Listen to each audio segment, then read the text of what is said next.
Hello बच्चों, in this video I am going to tell you some important points regarding note making. ये वो English वाली note making नहीं है। आपके जो नोट्स आपको क्लास में मिलते हैं, आपके चैप्टर्स के, आपके इम्पॉर्टेंट टॉपिक्स के या फिर आपके चैप्टर के डिफरेंट टॉपिक्स के नोट्स जो आप लिखते हैं, उसको आपको किस तरह से लिखना है, आपको किस तरह से प्रेजेंट करना है अपनी नोटबुक में, हम उसके बारे में कुछ इम्पॉर्टेंट पॉइंट्स यहाँ पर देखेंगे।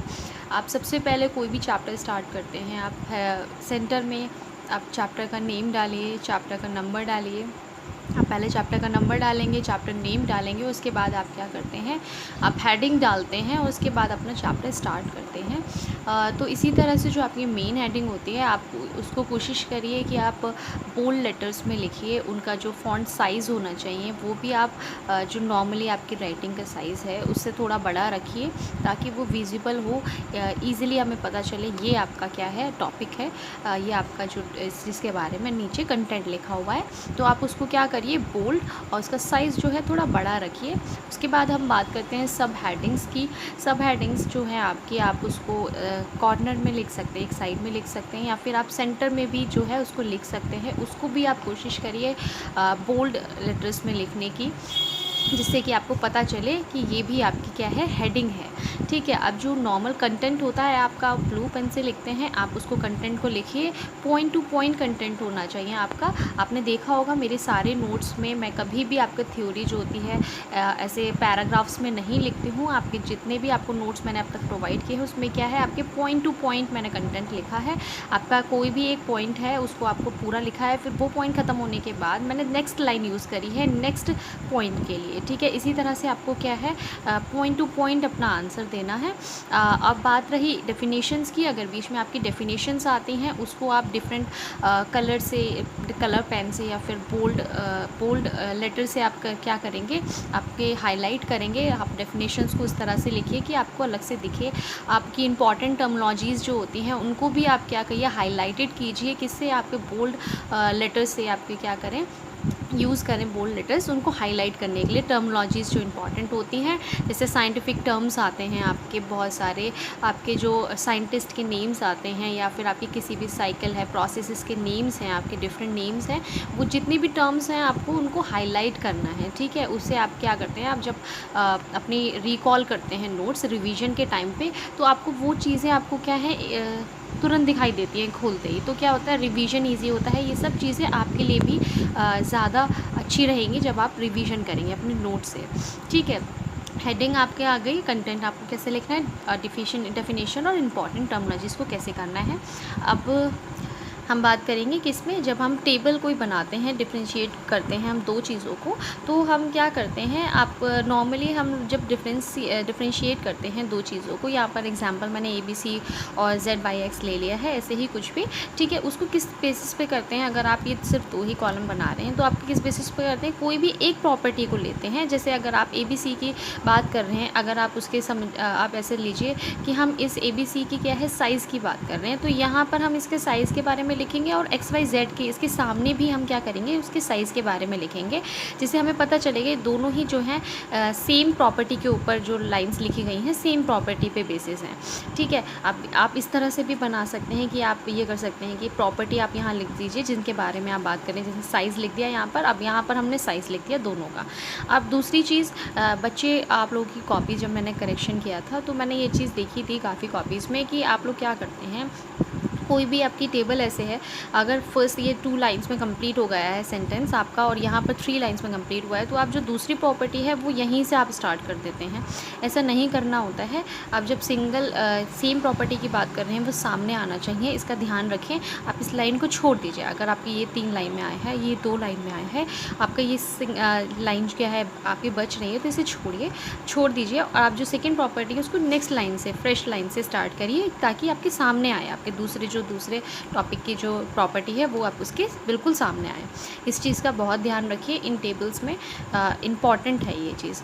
और अब एक और चीज़ जो है बच्चे मिस्टेक्स कर रहे थे, क्या करते हैं जब आप कोई भी आपका हेडिंग स्टार्ट करते हैं, आपका कंटेंट आया, आपने सब हेडिंग्स डाली, अगर आपका पेज के यहाँ तक आपका कंटेंट आया है और इतने लाइंस आपकी बच रही हैं, लास्ट की 4-5 लाइंस बच रही हैं, बच्चे क्या करते हैं नेक्स्ट टॉपिक क्या है, नेक्स्ट टॉपिक की हेडिंग भी आपके नीचे ही डाल देते हैं और उसका कंटेंट जो है वो आप क्या करते हैं दूसरे पेज पे लिखते हैं। तो ऐसा नहीं करना है। आपको क्या करना है, अगर आपके यहाँ पे लाइंस बचती हैं 4-5 लाइंस अगर आपकी बच रही हैं तो उन्हें छोड़ दीजिए। आप नेक्स्ट पेज से जहाँ आप कोई भी हेडिंग का कंटेंट भी लिख रहे हैं, हेडिंग उसके ऊपर ही होनी चाहिए जहाँ उसका कंटेंट लिखा हो, ये कोशिश करिए आप। और थोड़ी बात कर लेते हैं आपके जो एग्ज़ाम पेपर्स होते हैं उनमें आपको किस तरह से अपने आपके जो एग्ज़ाम पेपर हैं उनको किस तरह से लिखना होता है। कुछ लोग ऐसा ही करते होंगे, वेरी गुड, और जो नहीं करते हैं उनको ये चीज़ें ध्यान रखनी होंगी। आप कोई भी जो सेक्शंस होते हैं आपके एग्ज़ाम पेपर में, आप कोशिश करिए जो आपके एक सेक्शन होता है उसको आप उतने पेजेस में, जैसे आपका सेक्शन ए है, आपके MCQs होते हैं, तो वो अगर 2 पेजेस में आपके आ रहे हैं तो 2 पेजेस के बाद अगर आपका हाफ पेज भी बच रहा है उसको छोड़ दीजिए। आपके सेकंड पेज से जो सेक्शंस होते हैं आपके वो स्टार्ट जो करिए, वो कोशिश करिए न्यू पेज से सेक्शन आपके स्टार्ट होने चाहिए, बीच में से स्टार्ट नहीं होने चाहिए। इस तरह से मेंटेन करिए, मैनेज करिए अपनी राइटिंग को कि आपके पेज बचे भी ना और आपका पूरा पेज कवर हो जाए और जो न्यू सेक्शन है वो आपका स्टार्ट हो न्यू फ्रेश पेज से। ठीक है, ये पहली बात। दूसरी बात, जब आप सेक्शन के अंदर लिखते हैं तो आप सबसे पहले ऊपर डालिए आप कौन से सेक्शन के आंसर्स जो हैं, अटैम्प्ट क्वेश्चंस हैं जो हैं आप अटैम्प्ट कर रहे हैं, उसके नीचे आप उनके बारे में डिस्क्राइब करिए कि वो किस तरह के क्वेश्चंस हैं, MCQs हैं, शॉर्ट आंसर टाइप क्वेश्चंस हैं या फिर लॉन्ग आंसर टाइप क्वेश्चंस हैं, उनको डिस्क्राइब करिए।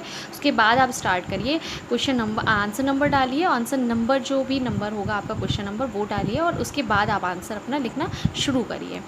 तीसरी बात क्या है, आपके जो सेक्शन ए है, अगर MCQs की बात करें उसमें तो आपका सिंगल सेंटेंस या सिंगल वर्ड में कंप्लीट हो जाएगा आंसर, लेकिन जब आप शॉर्ट आंसर्स और लॉन्ग आंसर्स लिखते हैं, जैसे सेक्शन बी के आपके 5 आंसर्स, आपके 5 क्वेश्चंस आए हैं आपके पास, तो जो 5 आंसर्स हैं उनके सेम मार्क हैं। ठीक है, मार्क्स भी आपको सेम ही मिलेंगे पाँचों के।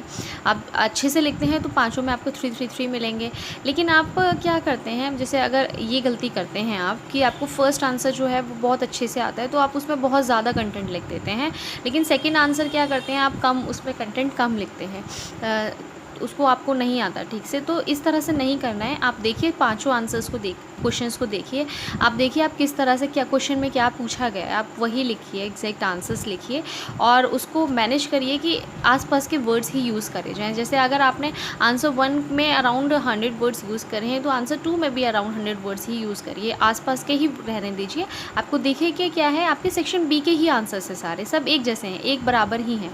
ठीक है, अगर आप ऐसा नहीं करते हैं, आप एक ज़्यादा लिख देते हैं, एक कम लिख देते हैं, तो एग्जामिनर क्या सोचेंगे कि आप वो क्या हो जाता है कि आपने फर्स्ट वाले में इंप्रेस होकर उन्होंने 3 मार्क्स दे दिए, सेकंड में गया उन्होंने दिखा कि अरे इतना कम लिखा है, तो वो आपके मार्क काट देंगे आपके। अगर up to the mark answer भी होगा तो हो जाता है कि मार्क आपका कट जाता है, हाफ मार्क या 1 मार्क आपका कट जाए, तो इट कैन बी पॉसिबल।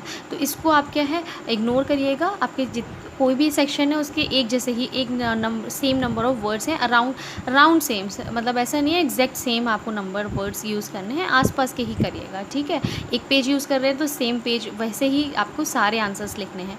ऐसे ही आपको सेक्शन डी में भी करना है। तो ये रिप्रेजेंटेशंस होती हैं, वो आपके एग्जामिनर को क्या है वो ईजी पढ़ते हैं कि आपको वो ठीक से दिखती हैं, वो चेक कर सकते हैं, तो वो ईज़िली चेक करेंगे तो उनका माइंड भी ठीक रहेगा। आप खुद सोचिए, आप पढ़ते हैं नोट्स, आपको ठीक से सब कुछ समझ में आता है तो आप अच्छे से पढ़ते हैं। लेकिन कहाँ अगर आप गलत तरह से लिख रहे हैं, इधर का उधर लिख दिया, आपको कुछ समझ नहीं आ रहा कौन सेक्शन का आंसर कौन सा है, तो आप थोड़ा क्या हो जाते हैं, फ्रस्ट्रेट हो जाते हैं। तो यही चीज़ें नहीं करनी है आपको, ये गलतियाँ आपको एग्ज़ाम्स में नहीं करनी है। और राइटिंग तो आप करिए ठीक से, साफ़ लिखिए, नीट एंड क्लीन, वर्ड्स आपके समझ आने चाहिए। बाकी आप जो भी एडवाइसेस और सजेशंस आपको दिए हैं, आई होप आपके काम आएंगे। और अब जो कॉपी करेक्शन में आपकी आएंगी मेरे पास कॉपीज़, उनमें गलतियां नहीं होंगी जो मुझे अब देखने को मिली थी। थैंक यू बच्चों। यदि आपको हमारा वीडियो अच्छा लगा हो तो आगे की वीडियो की नोटिफिकेशन प्राप्त करने के लिए कृपया बेल बटन दबाएं और चैनल सब्सक्राइब करना ना भूलें। Please subscribe our channel of EduFun Classes.